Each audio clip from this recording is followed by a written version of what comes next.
तंत्र।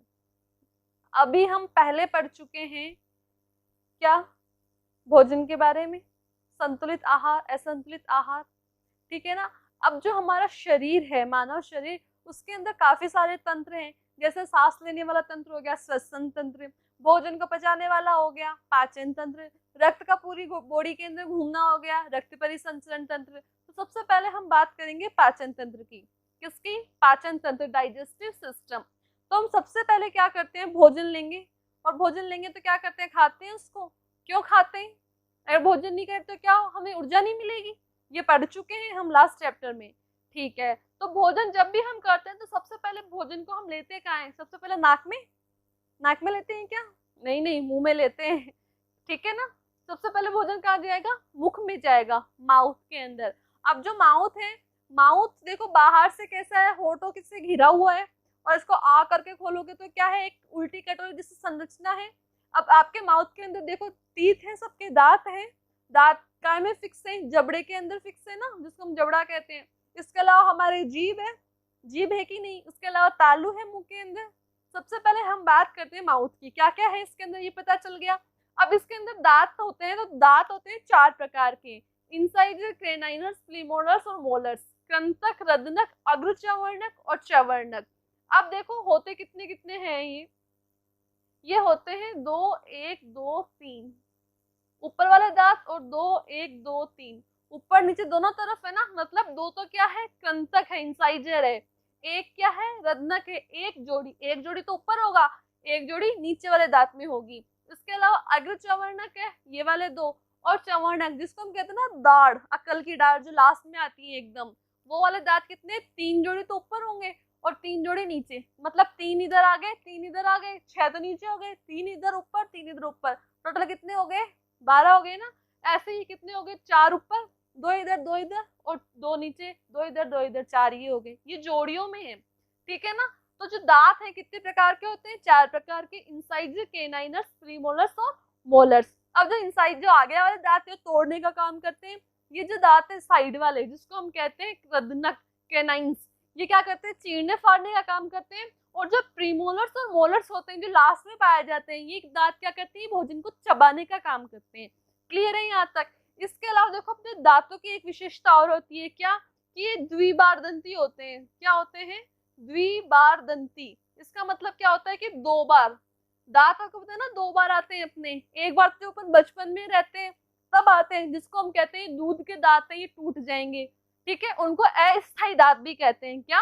अस्थायी दांत। इसके बाद जब हम बड़े हो जाते हैं, दूध वाले दांत टूट जाते हैं, उसके बाद हमारे आते हैं स्थायी दांत। कौन से दांत? स्थायी दांत।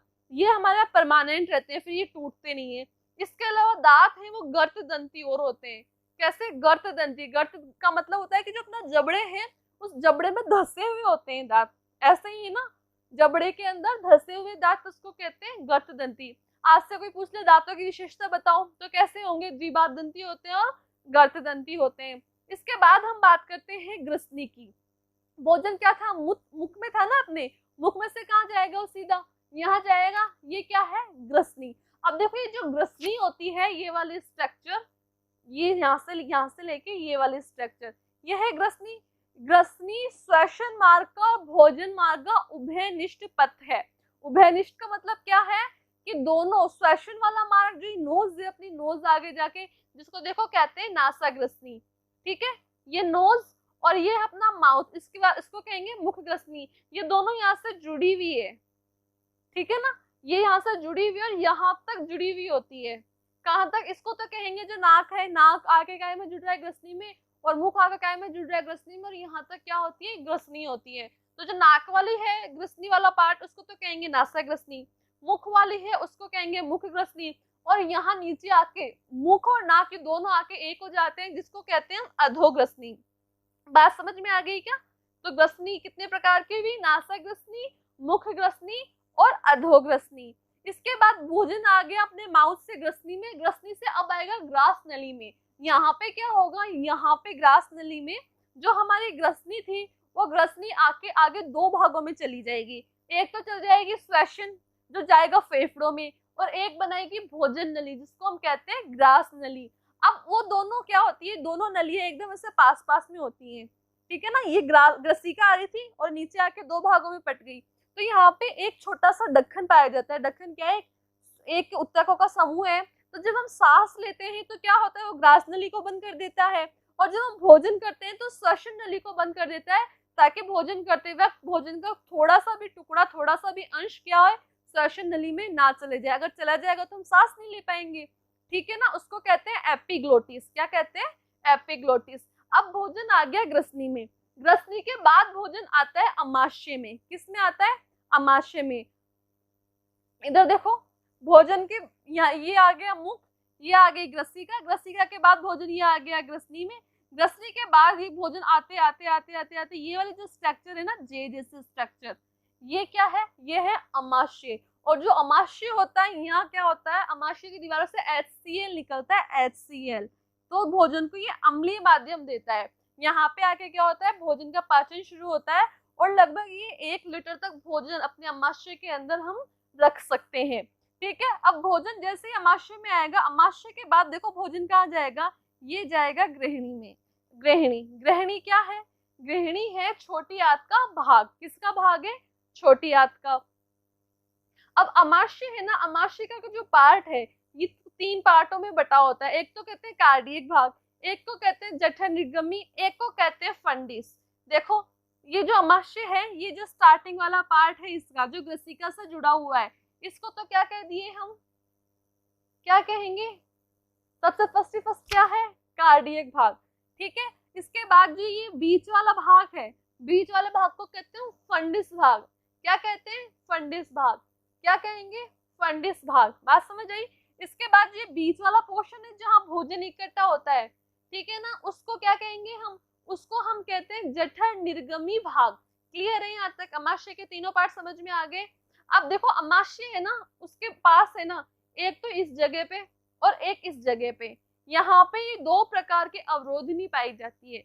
एक को तो कहते हैं ग्रास नली का अवरोधनी, एक को कहते हैं जठर निर्गमी अवरोधनी।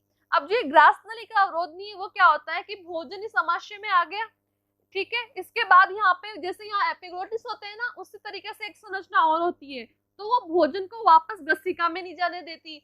और जो यहाँ पे अवरोध नहीं होती है, वो क्या करती है, जब तक 1-2 घंटे तक जब तक भोजन यहाँ नहीं रहता रहेगा ना, तब तक वो उसको आगे नहीं जाने देगी, जब तक इसका पाचन नहीं हो जाता, ठीक है। अवरोधनी का काम समझ में आया? अवरोध उत्पन्न कर देती है, ना तो भोजन को अमाशय से ग्रसिका में जाने देती है, ना अमाशय से छोटी आंत में जाने देती है। अब इसके बाद देखो, ये जो आप देख रहे हो ना, बहुत सारी ऐसे संरचना रेखा जैसी, ये क्या है? ये है आपके छोटी आंत। क्या है? छोटी आंत। अब जो छोटी आंत है ना, उसका सबसे पहला पार्ट है क्या? ग्रहणी। ग्रहणी, ग्रहणी के बाद पार्ट आता है आपके जेजुनम, और लास्ट वाला जो पार्ट है उसको हम कहते हैं इलियम। तो अमाशय से जो जुड़ा हुआ पार्ट है वो तो हो गया ग्रहणी, ठीक है। जो ये बीच वाला पार्ट है वो हो गया जेजुनम, और जो लास्ट वाला पार्ट है जो बड़ी आंत से जाके जुड़ता है वो क्या कहलाता है? आपका इलियम कहलाता है। अब उसके बाद जो ये उल्टा यू जैसी संरचना देख रहे हो आप, ये कहलाती है बड़ी आंत। क्या कहलाती है? बड़ी आंत। अब बड़ी आंत के भी 3 पार्ट है। सबसे पहला तो कहलाता है अंधनाल, जहां से ये शुरू हुई ना, ये देखो यहाँ लिखा हुआ है अंधनाल, जहां से बड़ी आंत शुरू होती है वो वाला पार्ट कहलाया अंधनाल। उसके बाद आता है कोलोन, बृहदांत्र। ये जो उल्टा यू दिख रहा है ना आपको पूरा, ये क्या कहलाएगा? कोलोन। ये देखो, ये वृहदांत्र के प्रकार है। क्लियर है? अब जो वृहदांत्र होता है, कोलोन जिसको हम कहते हैं, इसके पास यहाँ पे ये देखो एक छोटी सी स्ट्रक्चर दिख रही है आपको इस तरीके की, ठीक है। आपको बोलते होंगे ना कई लोग कि वो अपेंडिक्स का ऑपरेशन करवा के आया है। तो अपेंडिक्स क्या है? अपेंडिक्स ये है, कहाँ पाई जाती है? कोलोन, वृहदांत्र के पास।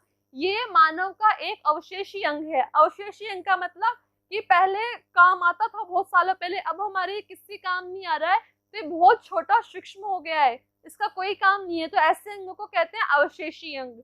तो क्या है ये है वो अपेंडिक्स, जिसको कहते हैं आप परिशेषिका। क्लियर है यहाँ तक? इसके बाद जब भोजन का यहाँ का सारा पाचन हो गया, अब जो भोजन हमारे शरीर में पच नहीं पाया, वो भोजन कहाँ आके इकट्ठा हो जाता है?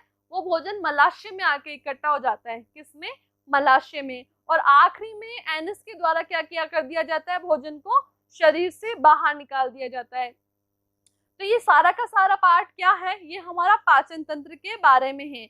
रिपीट करेंगे हम। भोजन सबसे पहले कहाँ गया, मुख में गया, ठीक है ना। चित्र देख लो, आप चित्र देख के बता सकते हो सबसे पहले कहाँ गया, मुख में गया। मुख से बात कहाँ पे आया, ग्रसिका में गया।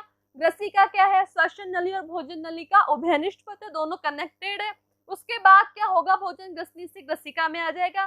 ग्रसिका से कहाँ, ग्रसिका से कहाँ आएगा, अमाशय में। अमाशय से कहाँ आएगा, छोटी आंत्र में। छोटी आंत्र से कहाँ आएगा, बड़ी आंत्र में। और इस बीच में जिस भी भोजन का पाचन नहीं हुआ वो भोजन कहाँ आ जाएगा, मलाशय में इकट्ठा हो जाएगा और लास्ट में एनस गुदा के द्वारा शरीर से बाहर निकाल दिया जाएगा। तो ये सारा का सारा हमारा पाचन तंत्र के भागों के बारे में हमने अभी तक पढ़ा है। Thank you.